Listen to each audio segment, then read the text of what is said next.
my wonderful, super, most gorgeous, brilliant, energetic person. I know, love, Jes Richardson, my guest for tonight. Welcome, Jes. And where are you coming in from? What part of America are you in?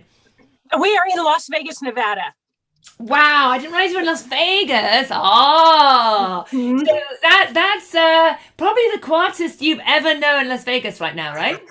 It is remarkable. It's like a ghost town. There's hardly any people out in comparison. Normally, it's just you squeeze through everywhere. And now I'm kind of an urban adventure person. We have scooters and we scooter all over the city. And there's so much room. I'm like, yeah. I bet it's like in London last year. It was the only time ever that London. I don't live in London, but I saw photos. I didn't go and visit in the middle of lockdown, but the streets were completely empty. There were no cars, there were no people. And Las Vegas. I mean, I've been to Vegas. I mean, it's a great fun town, and it's a full of life and people and energy. And I can't imagine Vegas in lockdown. But you say, Yeah, it's nice. it's eerie because all the lights are still on. And so, like last March, April, when the lockdown was really extreme, we we had so much fun. I'm like, we can go outside and not get near anyone because there's no one out. And so, like, we're not doing any harm, but we have 4 kids still at home, 5 total. And Oh, I know, I was like, I cannot keep these kids pent up. Like, let's go play.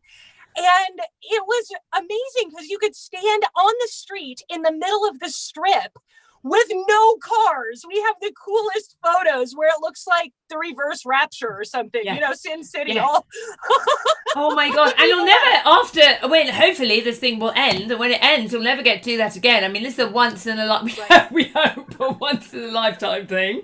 We hope. So anyway, let me Yep. introduce you properly. So Jes Richardson is a business coach and an author, and an incredible person and a speaker, and just an all-round amazing entrepreneur. So there isn't much she can't do, as she will tell you. And she is one of the most resilient, strong women I've ever met because she's got quite one hell of a story. So Jes, tell us a little bit about your story and how you got to where you are today and what has been part of what has taught you and made you who you are today. Oh heavens, that is a loaded question. Thank you. First, thank you so much for having me on because we met in KBB. And I love the community there, and I love being able to connect with people all over the globe. I went public with my story of being a trafficking survivor in '09, completely naive as to how it would change my life because I just didn't understand like how intense the stigma is around the sex industry. And I Wow. was like, it wasn't my fault. I was trafficked. Like, once you get that label, are you really just going to call me a whore? Really? Like, and Did they? it So that just, happened to you. So you basically, oh, once you went really big with your story, people were like, "Ooh, you did! oh, Wow, no it wasn't compassion." a process. It was an overnight thing because I was already running a business. I was very well established in the community. I had sales teams. I did a lot of work in the, I'm one of my biggest call to action is always take care of your community. Yeah, Come together, serve the people that are in your geographic region because those are the ones you can bring them food. You can yeah, serve them. You can help them in a way that you can't when you're just online. And so I was really active in my community and a business leader. And I did worked with volunteer organizations. And then I heard about trafficking for the first time. And I was like, they have a word for that? Like, I right. qualified at every single point, and I was like, whoa. And I'm in this business conference, and I had been trafficked in that same hotel where the conference was like a decade Wow. prior. And so it was like the whole world just Yeah. collapsed around me. And I went home and my mom was our business partner. Mom Reed and I worked together. And I was like, we have to do something. Yeah. Like, how did I go through all of this journey of healing? I was already a good 10, 12 years into my healing Okay. journey. Okay. And I don't know that I've ever shed a tear sharing my trafficking story on stage, because I'd worked through that pain so much that when I finally heard that it wasn't my fault at the very end, I was just like, oh, hell no, we got to stop this. Wow. And so I went public on an exclusive on the evening news. So there was no like, oh, I'm just going to test the waters and do this. I went straight into big media. Right. And it changed everything overnight, because all of a sudden, like, the comments just fled, they came in from everywhere, and our church ended up completely rejecting us. And then my mom got sick and died 2 months after I went public. And so it was like this insane time of, I'm running a business. Both her and I were full-time. Yes. I launched into this compassion thing, like, I'm going to change the world. Yes. And then my mom literally was sick for 13 days. She was 53 years old and was just like gone. Yes. And then I'm like, how do I run my business and do this? So I started doing consulting, started working with nonprofits, started serving survivors, because as I shared my story, they would come to me. And I had already been coaching for so many years, both business and life. And at that point, I had already worked with a lot of combat veterans, because combat veterans have trauma that is most similar to trafficking. I can totally see that. It's PTSD. It's like how experience. Oh my God. It's a really severe form of like long-term, when you're in it and you're part of it and you do bad things. Like you can't, whether you're a veteran or you're a trafficking survivor, you don't come out of that like totally, oh, I did nothing wrong. Exactly. So there's all of that too. And I just went headlong into really coaching and consulting and survivors, and really just helping people overcome anything. And because I had already taken this path of, I didn't like the formal education path. I saw the restrictions that we have within the US. Because the stories are so traumatic, everything has to be reported. And when you report something to law enforcement, many times law enforcement is the abuser. And so I was like, I just stayed completely out of the system. And that was really my saving grace, because I'm able to help people. And there are times where I have reported and have done those things, but it was with consent. It was part of a strategy. It was part of a bigger plan, because I'm helping someone make decisions, and we're needing to figure out the best strategy out, because sometimes there's no real good choice. So I did that for a few years, ended up doing some really remarkable things and not getting a lot of credit for it. And because, just a survivor, tap on the head, oh, you're so cute, you're so pretty. But you are such a survivor. I mean, you are a survivor with a capital S and a capital U. And I mean, wow. I mean, when God gave out resilience, girl, you got it. Yeah, that is actually, I don't know why. So this has been one of my lifelong questions. Why do some people have a disproportionate amount of pain or trauma? Like things that I didn't do anything to receive this. And as my story went on later, like when my youngest son was bit by a bug and ended up getting Lyme disease and becoming fully paralyzed, being sent home on hospice. And it was actually, I wanted to share this with you. It was equestrian medicine was one of the key things that saved him. And so I was like, you being an equestrian person. Yes, yay! Veterinary science is often much further ahead than human science, yes, because those horses are worth more than people. When they're worth £2 million a horse, you see, nobody's worth £2 million to fix. Exactly. Well, and they don't have the same restrictions. Like in the US, we have, the FDA, And so you can't experiment on humans the same way you can. That's a very, very good point. Yes, of course. Yeah, they can be a bit more. So Can't ask the had horse. a friend was like, you need to try this equestrian stuff.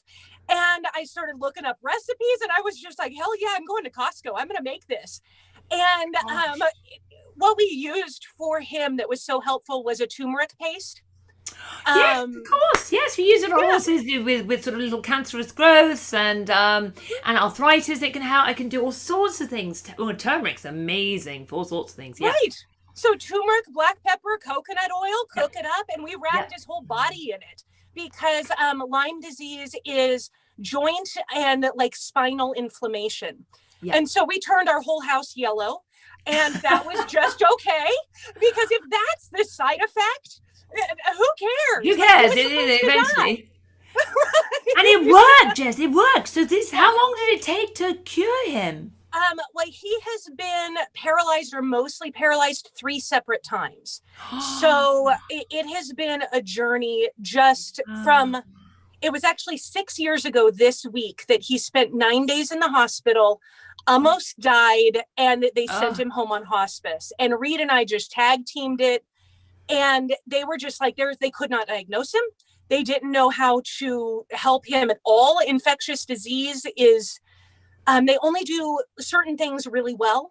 Yeah. And it just wasn't working. So Reed actually spent 3 days convincing the doctors to let us take him home. And then we started practicing alternative medicine. And it took about 2 months for him to get better the first time. And then we let him play in puddles outside in the rain. And it caused his immune system to come down. He got sick again. Puddles. Just going outside in puddles. Yeah. And so, it was connected to the cedar trees in the area of Texas we were in. So we ended up moving to the Gulf Coast because salt water, sand, that really cleanses and soothes the soul. Yes. It worked, except a hurricane hit the whole entire freaking town 9 months later. So, you're okay, Jess. Honestly, I mean, if you put this in a movie, they wouldn't believe it, would they? I hardly believe it. Last night I was joking with Reed. I'm like, Reed, if I didn't have like photo evidence, like we've been on the news all the way through. I'm like, if I didn't have like real hardcore evidence of this, I'd be like, this is complete bullshit. Yeah. Yeah, it's like, it couldn't be real. How could this happen to one person? But your son is okay. But he's okay now. He's totally okay. That's part of why we live in Vegas. Yeah. Was he ended up getting sick one more time after 2.5 years of being totally okay. Mm-hmm. We ended up moving to New Orleans to try to be in the city more, get out of Texas, and he got sick again.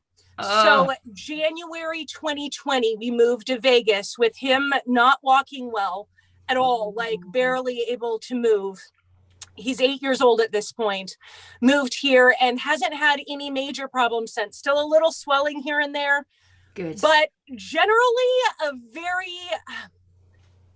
the most happy, passionate, full of life 9-year-old you've ever met. When there's no fear of death. And you're 9 and the baby, like he's just like balls to the wall.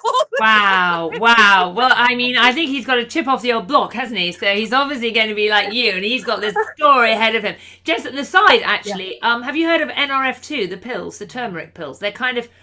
it's because if turmeric really helps him, it just so happens I take them, and they're turmeric and a whole bunch of other things. They're called NRF. Okay. You Google it, and you might find that'd be really good for the inside of him, because if turmeric helps him, it's more than turmeric, but it definitely has the same effect. So that's awesome. I will totally write that down. I'll text to make sure you don't forget where you can get it. Yeah. So oh my God. Now, but what are you up to now? So we met a year ago, and I remember. So how I met, you see, Jess, was she came on live or had this video, and she was right up at the camera like this, and she was telling this story, and I was like, whoa, you were like a hurricane came into KBB, and I was mesmerized, and everyone else was. The average person gets a post, maybe 3 or 4, maybe if they're lucky 5 or 6 people comment. No, there were like 150 or something comments, because everyone was like, who is this woman? You were, but that was my first meeting. It was incredible. And I followed you ever since, and I followed your book release. But now, what are you launched your book, and so you wrote the story of how you got trafficked and everything in that, yeah. Mhm. And then that had an interesting effect on your life, as you explained. But you've gone on to do business coaching now, right? This is the weirdest way in how it pieces together. So it's unbelievable. Like, if I didn't have evidence, I would be like, you're crazy. So I went public in 2009. And from 2009 to 2014, I'm running this nonprofit and the consulting agency and really making a huge impact. Now, I've always been a programs and systems writer. So I write curriculums. That's how my brain works. My love language is spreadsheets. I'm a little weird. Oh my God. Okay, right. Okay. I won't date you then. I won't date you. Right. Oh, so funny. Yeah. Like, I'm a strong type A, very systems, very organizational, and have taught myself to be relational.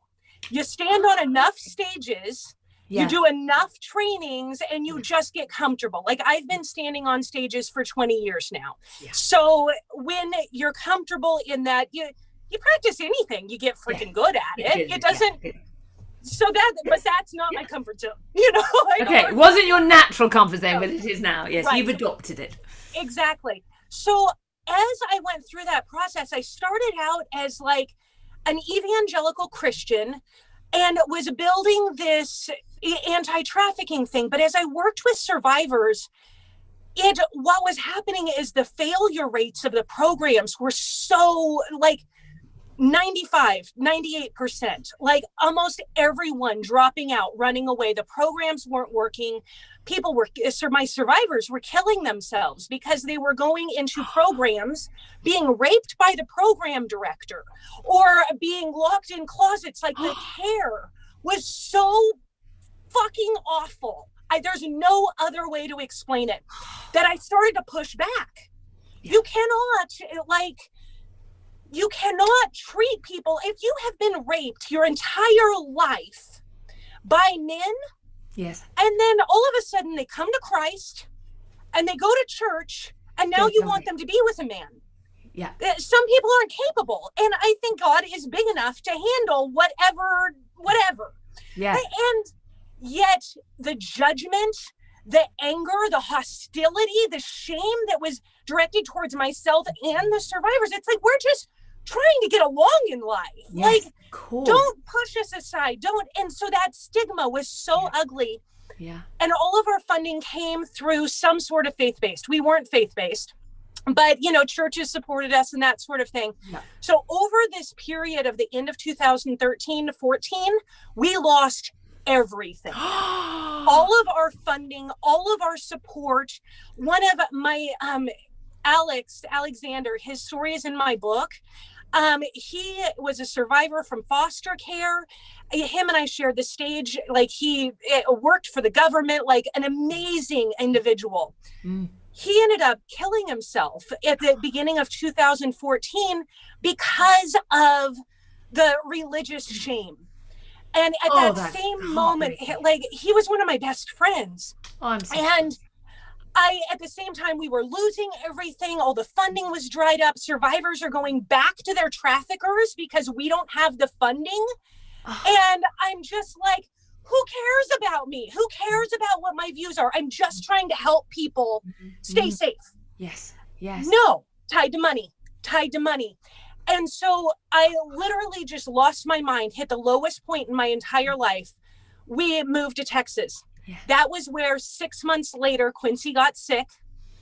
And then right after that became the hurricane. So in 3 years and 2 months, we lost absolutely everything 3 times.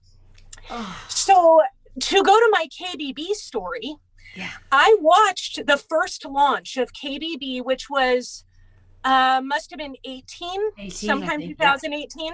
Yeah. I watched that while cooking dinner over a hole in the ground because we didn't have a kitchen.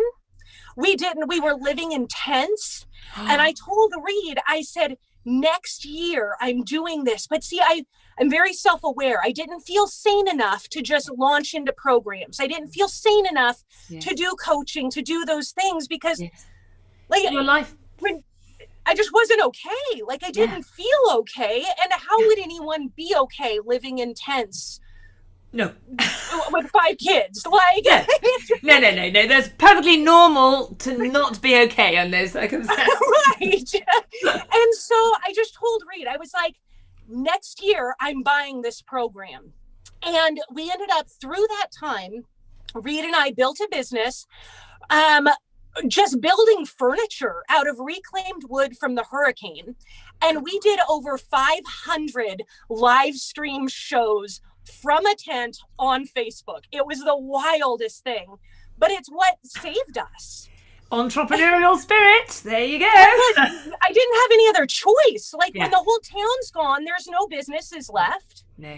We didn't have power for 7 weeks. Oh. So like, how do you make money if you don't have power? And we didn't have water for 4 weeks. So we're literally like hauling everything we have. Like, but the resourcefulness, though. But look at what you did. Because you believe in yourself. I think what I sense is that you, no matter what, and you had a real sense of self. So no matter what anyone did to you, you were like, no, you were like, that's not okay. I'm a perfectly great person. How dare you say that? And I'm standing up for that person because you're very, very strong. So that means that you are able to be resourceful, as Dean Graziosi says, right? It's it's not the resources, it's our resourcefulness that makes us valuable. Absolutely. So there you are, gathering wood and making furniture, and then going live on Facebook on your phone, because that was the only way to get it out there. I love it. It was like it was the only thing I could feel sane enough to do. Like, because like arts and crafts are really, really healing. And it was like, I can't do the coaching work right now. I can't do the helping people in the same way. But you know what? We can take your house and turn it into a bench. Your house, it's been completely destroyed, nothing left. Let us go get some of that wood. We'll take that wood and turn it into a beautiful bench for your porch. For your new house. So we created, all of our furniture came to life. And a year later, sitting around that same fire pit, KBB came on. And, I saw it. And then we ended up getting it. We were already in Vegas by the time, because we joined, I saw it by the fire pit. But you probably couldn't afford it at that point, I would imagine. I don't know how many wood you'd sold at the time. Beans and rice. Exactly. It was just nothing. Part of that was the government basically ran out of money. So we got denied by FEMA. We got denied by Red Cross.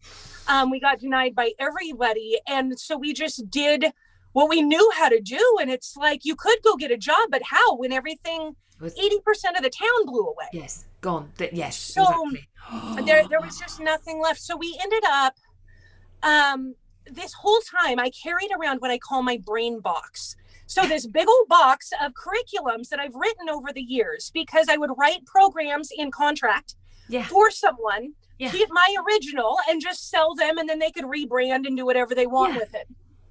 So I carrying my brain box everywhere going, someday I'm going to be able to do this. Someday I'm going to be okay enough.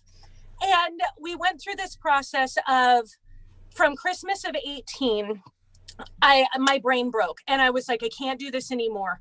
I went to bed and I said, if it doesn't bring me joy or make me money, I'm not getting out of bed. Awesome! For 2 months, I laid in bed in a moldy trailer or in a tent, and I did nothing. I listened to book after book after book after book. I started feeding my brain with the same shit I knew. Like I always knew it.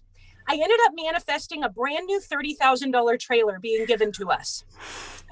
So within 6 months, we had, Reed was working on the business, and we got it to where we were like more comfortable a tiny bit. Ended up selling it, moving into the new RV and moving to New Orleans.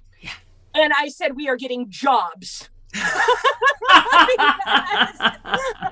cannot do this entrepreneurial thing anymore for a time. Like I need a break to go to work, come home, like no responsibility. responsibility, and I started bartending. He was doing maintenance, the maintenance manager for a YMCA.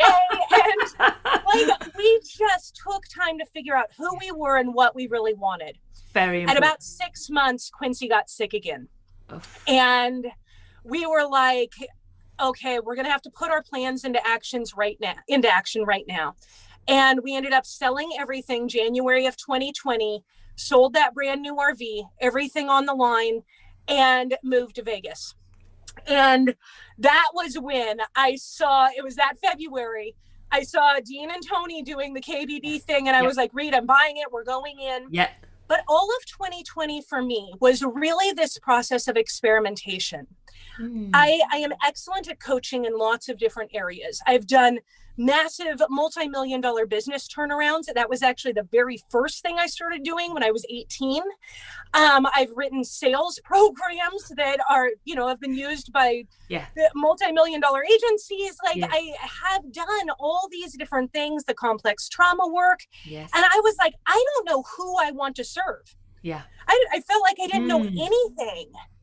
So I just knew I was ready to serve. Yeah. But I didn't really know who or how. Yeah. So Reed and I started putting out offers for everything. Last year. Try it all, right? Try it all. Why not? Threw all of it at the wall. And people are like, you're pivoting again? I'm like, no, it's just more of what I do.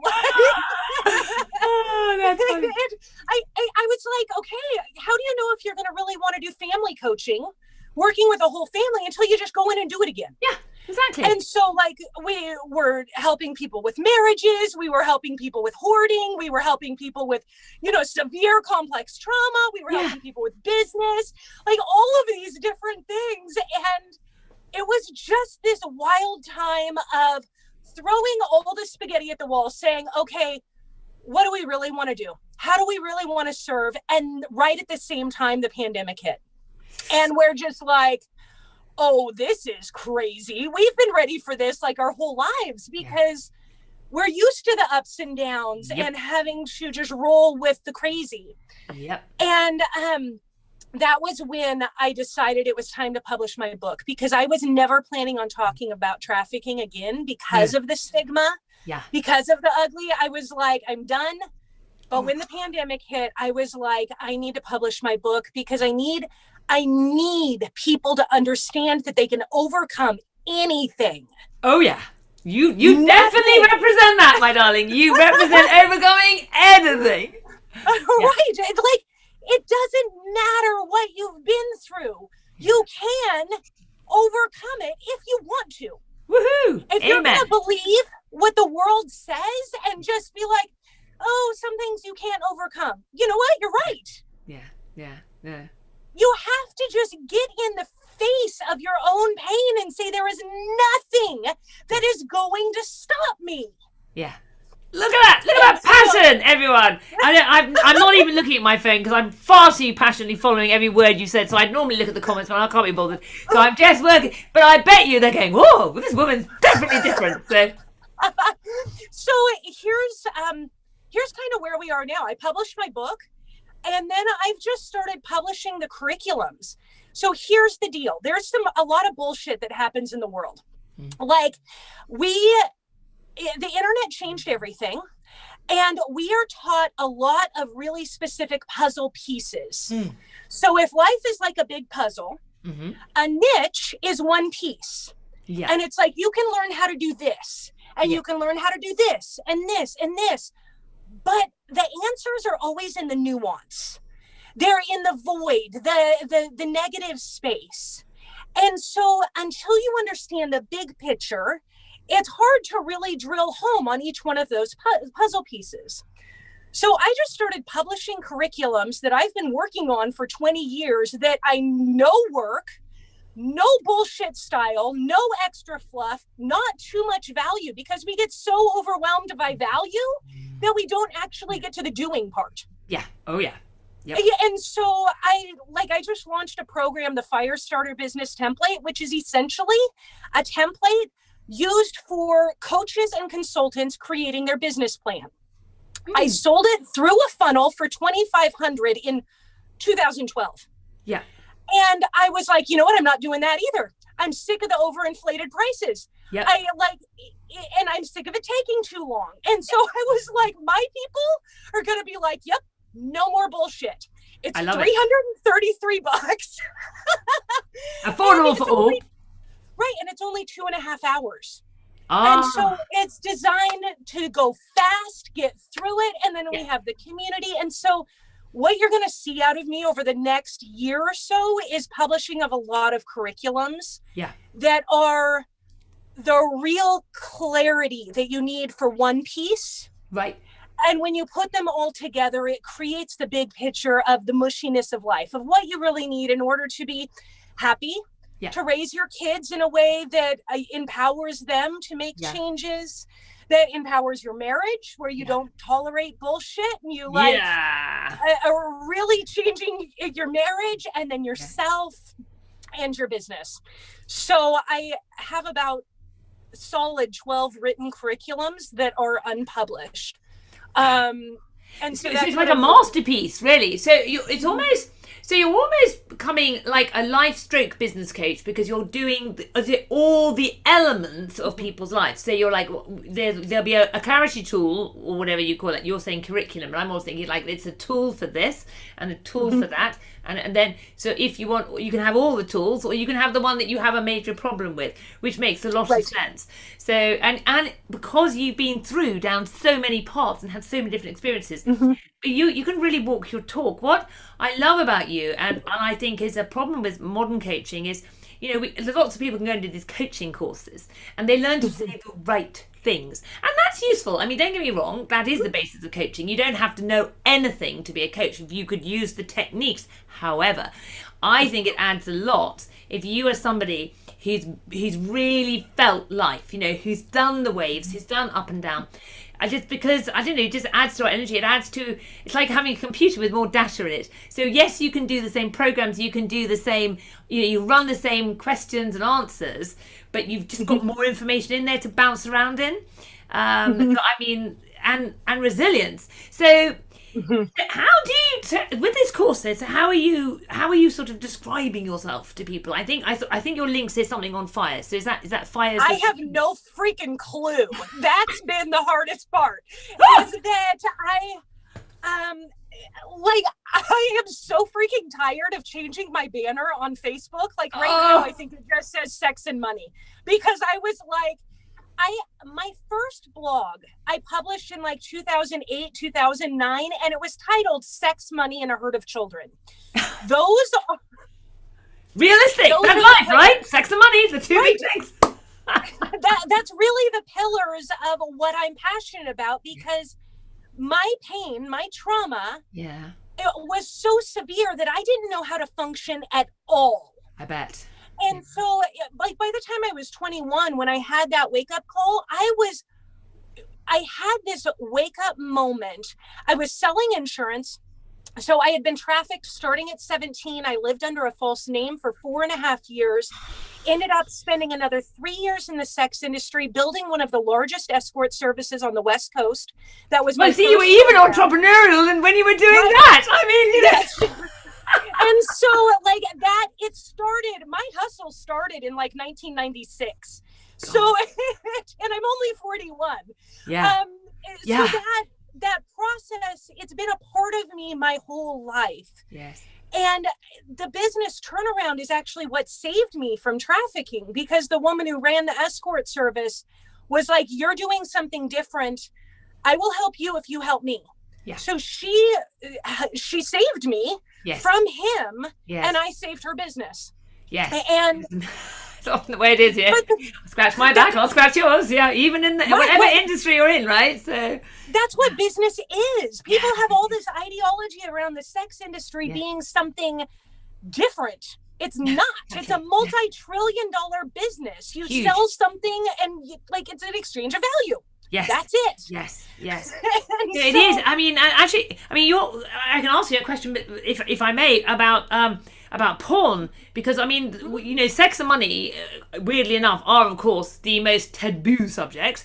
You're not supposed to talk about them at the dinner table. Oh, actually, sex, money, and religion, and we've talked about all three so far.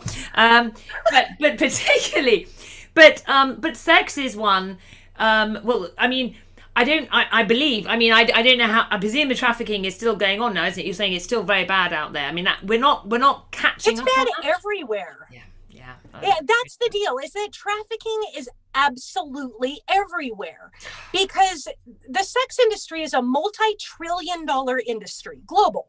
You know, like prostitution is the oldest profession in the world, right? You've heard that saying? Yeah. Literally. And that's, prostitution is just a term for selling sex. And some people sell sex because they love it. Yeah. Some people sell sex because they're trying to provide for their family. Some people sell sex because they're forced. Yes. And there are a billion stories in between. Yes. And so trafficking is just that in of you have no consent. Yes.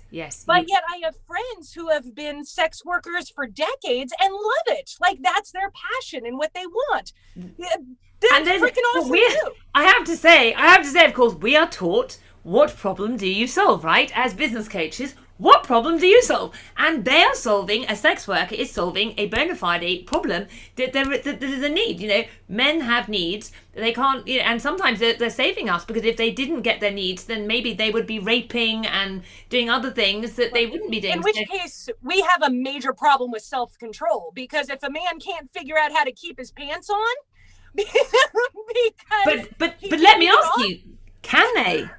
Now, in your experience, can they? I mean, what does it take? Now, I'm going to get into this. What does it take? That is misogyny.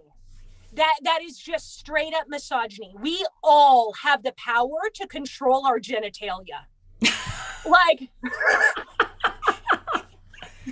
it's really, really that simple. If you literally cannot stop yourself from raping someone, you have a major epic problem of self-control. Yeah. So yes, so that's very So that's it's very real, isn't it? Like, sorry, Ricky. Okay, go. I went into it. That, to me, it's sex workers do so many different types of things. Like, there are sex workers who serve only people who are disabled. Think about, caring for a son or daughter, because it's not just men who buy sex. It's women. Sorry, I didn't mean to be sexist. I didn't, because we do, but that was me speaking the norm, not realizing. Yeah, exactly. Right. But think about having a disabled son. He's 25 years old. You've cared for him his entire life, and you really want him to be able to have the full human experience. Isn't sex part of the full human experience? What if he's always been homebound? Yes. What if he's a paraplegic, not able to go and do? Now you throw a lockdown in.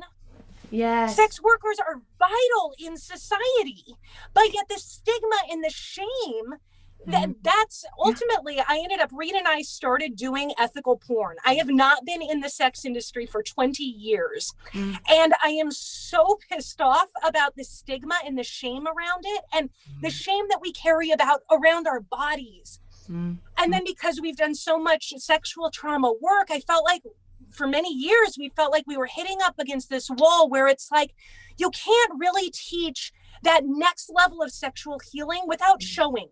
Yes. Without really deeply showing. And so we made a decision that we were going to start doing ethical porn, just him and I. And teaching people how to relate effectively. Yes. Right. Yes. Because sometimes one of our most powerful videos to me was, like, we do the graphic stuff. Yes. But it was literally just me on top of him and him holding me, and we just cried. We had underwear on. Like, it was... Yes. It's those intimate points. Yes. And when other people are able to see that, it changes their lives and their sexuality. So, yeah, I have a business program, and I have a book on trafficking, and I do porn. I'm just thinking I'm probably going to be banned from Facebook after this. I hadn't really thought about the content. I mean, well, I did know this person called Jes, and that was the end of my chat show. But no, you'll be okay. Yeah, we're deep enough into it. We'll be okay. We're not showing any videos here. So yeah, I know. it is interesting how, I mean, it is all about finding a balance in life and educating people. And I get worried about the young people now, who are going back to porn. That's all they know. So they don't know how to love and how to be intimate, how to be gentle, how to be kind. We seem to have lost romance somewhere along the line, because it's all like Tinder, you know, the apps. You're like, oh, let's meet up, you know, for coffee. I was like, no. I mean, I'm old, you see, I'm much older than you. And so I'm like, that's just not, that is not my world. I mean, and I'm not saying, but it's just, I think there's a balance, and we need to bring love into it. And there's always been, because the religion brought in the marriage, didn't it? It was like you had to be married in order to have sex and have children. And that was like too strict, okay? I'm all for, you know, a bit more life than that. But then there's the other extreme where it becomes like having coffee. And, you know, you devalue your body, you devalue your soul, you devalue your heart. You know, it should be someone you love, a whole person. You don't just do things, you know, which of course you must understand, having been in the industry where there was a disassociation of, you know, because it was a business. And sometimes relationships can look all different ways. It comes down to consent on both people's part. To me, consent is the letter of the law, because if two people aren't agreeing to doing something or not doing something, then like that's it. Yeah. And when it comes to society, I think we have to, my favorite quote is, the only thing we learn from history is that we never learn from history. Let that sink in for a second. Yeah. So I have been studying history my entire life. So much of how we as women view our bodies and our roles in society are based out of not just centuries, but millennia of programming. Of we are only good for these things, we're used for these things, and yet we are the creators of life.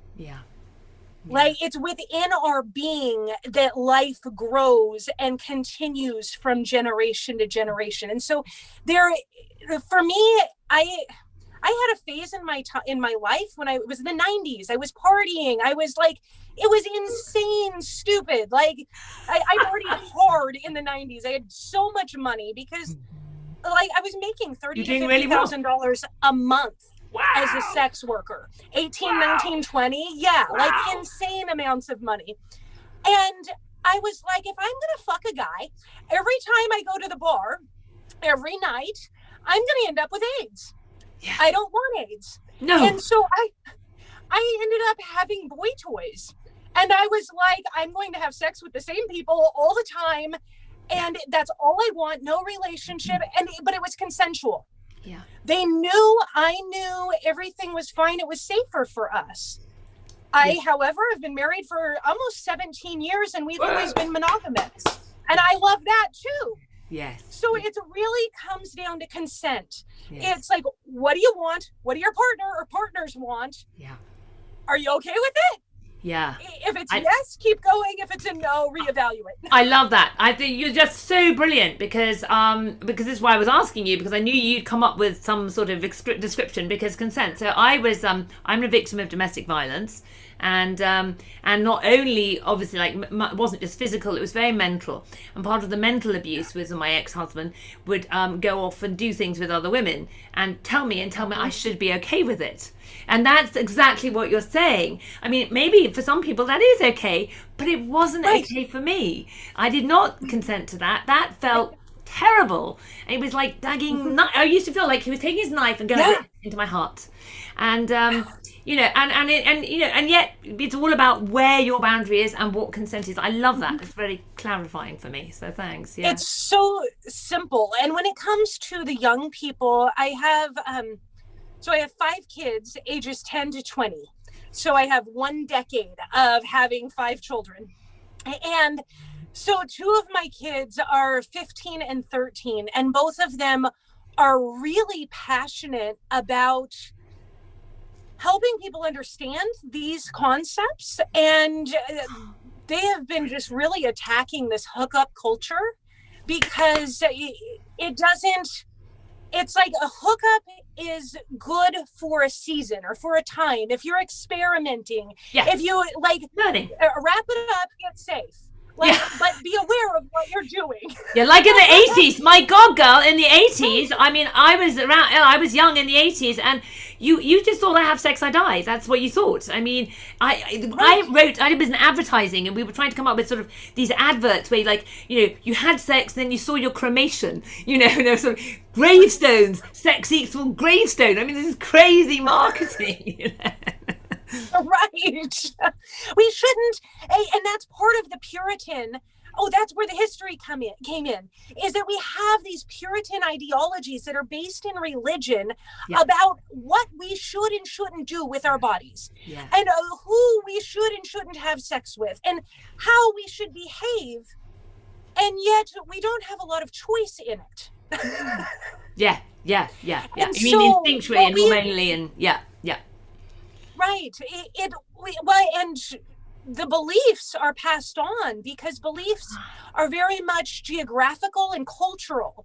Like you would have very different beliefs. Like if we were to go really deep and talk about sexuality as how it pertains to religion and culture, that would be a very different topic, because you're on the other side of the world. Yes. And that those things play out. And as you study anthropology, you see that people behave differently in different areas. If we were talking to a Chinese gentleman, he would have a very different view of sex and sexuality and people than we would. And so it's important, but with so many times we're scared of talking about race, sexuality, politics, religion, and that's where actually the freedom comes from. It's talking about the things that no one wants to talk about, because those are the nuances, the things that hurt deep inside. Because we're holding on to these beliefs. And if we don't ever pull them out and look at them, how do you know where the pain is coming from? And it's those things that bring us success. And we need to know who we are. And you need to know, and you need to what flavor of ice cream you are, and therefore what whether you want a cone or whether you want a tub. We have to know what it is we like, and then, because if you don't know what you like, how can you give consent? Because you don't know if you like it or not. So there's self-awareness is and then reading and studying and learning is all part of that. But if you're right, if no one ever lets you, I mean, back in the olden days where women weren't even told what sex was, and then they go to their wedding night and they're like, oh my God, I mean, poor thing doesn't have a clue. So we need information, and we need the right information so that we can choose and learn, and we've got options, which I totally support. Wow. I mean, this is incredible. I have a Dream Team podcast, incidentally, and I'm realizing that you've got to come on that. You've got to come on my podcast. Because you're living your dream in how you've evolved yourself, and it's absolutely fascinating. And I love it, particularly from losing everything to going back to where you are now. But you are such an insightful woman, very passionate and insightful, and you think a lot. And so what's in the future for you now? What's next? Obviously you've got your business and you've got your curriculum. I mean, if I said to you, what's your dream? What do you hope for yourself? I have had so many hopes and dreams and visions, and you know what? Life always takes detours. And so here's what I've learned. I am happier today than I have ever been in my entire life. Aww. I'm in a closet, literally. It's not that we have achieved some crazy element of success. What we have achieved is relational success. Happiness within myself, within my marriage, within my family. And so I am simply just doing what I love, and where it goes, it goes. I make my plans and I execute on my plan every single day. But as far as big goals, I've already achieved them. I'm happy. You've done it. That was all I ever wanted. And you know what? We said something that was right there at the edge of a tool, and I would love to give it to your people, because it's a tool that works really well. And it's identity. Who are you? So many people, like, who are you is like the existential question of the universe. It's like we could spend forever answering that. The key is that it doesn't even matter. It doesn't matter how you identify or who you are. You can change it instantly. It's like trying on jeans. So one of the things that we do in the beginning of all my programs is, who are you? And we draw a gingerbread man I do it every day. It's part of my practice. I draw a gingerbread man on a piece of paper, and I put in 5 to 10 things that are who I want to be that day.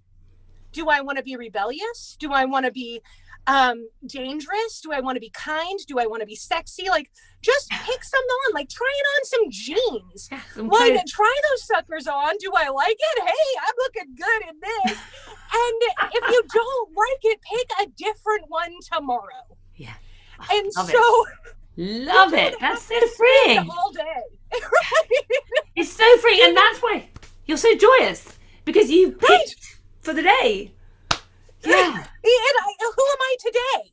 Yeah. Just pick some and keep going. Yeah. And if you don't like them, pick something different tomorrow. And I learned that from when I was 17 and I became Joanna. I lived as Joanna for 4.5 years.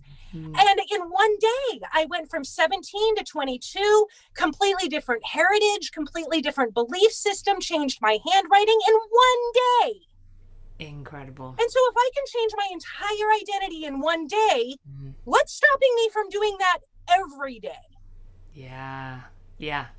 And why not? So we have control. We actually have control of ourselves. So we can define ourselves. Yeah. Well, and then play with it. Have fun, because so many times we work so hard to be good, but good is bullshit. It's not even real. It's a hologram. You can't ever get it. Yeah. Because the moment you achieve the thing that's good, you feel bad about yourself because it's not good enough. And now there's a new good. Yeah. So you're chasing all this good and you can't grab it. Yeah. So screw good. Like, for me, being bad is like riding my scooter through a private parking lot. Like, my bad is not bad. So just embrace bad because it's so much more fun. But you embody these words though, because you are so joyous, you're so full of life, you're so like, bring it on no matter what. And we're coming to the end, we've got a few more minutes. So for the last thing, so you are the most incredibly resilient person. I've used this word before. What do you think is the key to your resilience? I mean, is it because you were born that way, or is it because you reinvent yourself? So what is that? Is that what you were talking about? Yeah, it's really, we're not that special. We're just not. Like, and we're totally special. Yeah. Like, but the pains and feelings that I have felt, you have felt. Like, if I could say, I felt grief and loss, you'd be like, I felt grief and loss. I felt abandonment, rejection, and betrayal. You're like, yeah, I felt abandonment, rejection. We've all felt the same thing. Some people just have it more severe than others. Yeah. But we are all navigating life, just doing the best that we can. And so many times we get stuck on these things and we just overthink. I honestly don't think nearly as much as most people. Because our world has been taught to overthink and go, hustle. Yeah. I actually spend at least half my day not thinking about anything. I just task. I write lists when I'm in my moment of what do I need to get done. I write my list and then I don't think about anything and I just get my tasks done and I just kind of like, I'm not thinking about anything because why? I've already thought. Like now it's just do time. Yeah. And that gives you better focus. That gives you good focus because you're not distracting yourself with, should I be doing this? Or maybe I should be doing that. You've just made a decision. And wow. I made a list and then I did my list and I'm like, okay, now I'm going to go play because I did my list. Oh. Like, hustle is so overrated. So is overthinking, overanalyzing. like kill it all. The- Like I want to get my work done so I can go play more. And then when I play more, I get more inspired work. Yeah. And so I work more so I can play more, so I can work more. And isn't that the freaking point? That's the freaking point. Why And else would you want to be an entrepreneur? No, but you also said something earlier on where you said I decided I wasn't going to do anything. It wasn't joyous. I wasn't going to get up every day and do something I didn't want to do anymore. And I tell you, I think that's one of the secrets to a really joyful life. Yeah. Because we most of us, I have to do this. I've got to have this job. I've got to. It's like because we think we have to have this stuff, so we have to have all these things. But when you can set yourself apart and go, what really makes me feel good? What makes me happy? Why do I want to get up? Then it changes everything. But not many of us are daring enough to think that's true. Oh my God! Even living small. Yeah. Okay. Yeah, I could do this all day. I know. Everything we have causes stress. Yeah. And so it's like if you have the big house and you have the big everything, Yeah. now you got to take care of that shit. Yes. Like yes. You dig yourself into a bigger hole, basically. You know, you're like, yeah, I got more freedom. Oh, I got a big house. Now I've got 4 cars. Now I've got, whatever. It's like someone said, Tony Robbins, he makes $500 million a year or something, but he's got like 30 companies and he has to manage the 30 companies. And he was traveling 340 days a year. I mean, can you imagine living on a plane? I wouldn't want to do that. That sounds like a nightmare. Why would I want that? Exactly. Like, I just want to play and have fun. And like, how much money do you really need?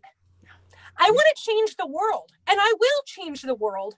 But really, how much money does anyone really need? Just like, enough. I want more money just because I have visions of building community centers and like learning hubs. I love the integration of technology and hands-on learning and community. Like, I want money not because I need a big ass house. I want money because I just want more spaces like what you have behind you, because that filled with young people doing awesome things, learning and innovating and growing in community, that is what changes the world. Yeah. Young people. Oh my God. Not you behind a big wall. Yeah. Oh my God. You are going to love my co-host, Marissa. You are so aligned. She wants to basically change the use of the world. She feels that it's the use. She said, oh, you're an old fart, Lisa. We can't do much with you now. But the young people, what we do to them now, what we feed them now will change the world in 100 years. So you've got to come on that show. And on that note, I have to love and let you go. We can do this forever. Thank you so much. I mean, I told everyone she was very special, and my God, girl, you need to be on every stage in the world. You are such an incredible speaker. You have so much passion and so much intensity and so much understanding, and you need to be out there. I mean, Tony Robbins, watch out. I'm going for it. I've got nothing else to do. Exactly. So focus on your talent, your God-given talent. Thank you so much for being here. It's been an Thank you so much for pleasure. having me. And I will share all your links. So if you want to know more, get her book. The links are going to be below when I put it there. And if you're interested in working with her as a coach or one of her courses, all the links to Jes Richardson are going to be right there. So do join her and follow her progress, because this woman's fire. All right. Take care, Jes. Lots of love. Bye now. Bye-bye. Bye.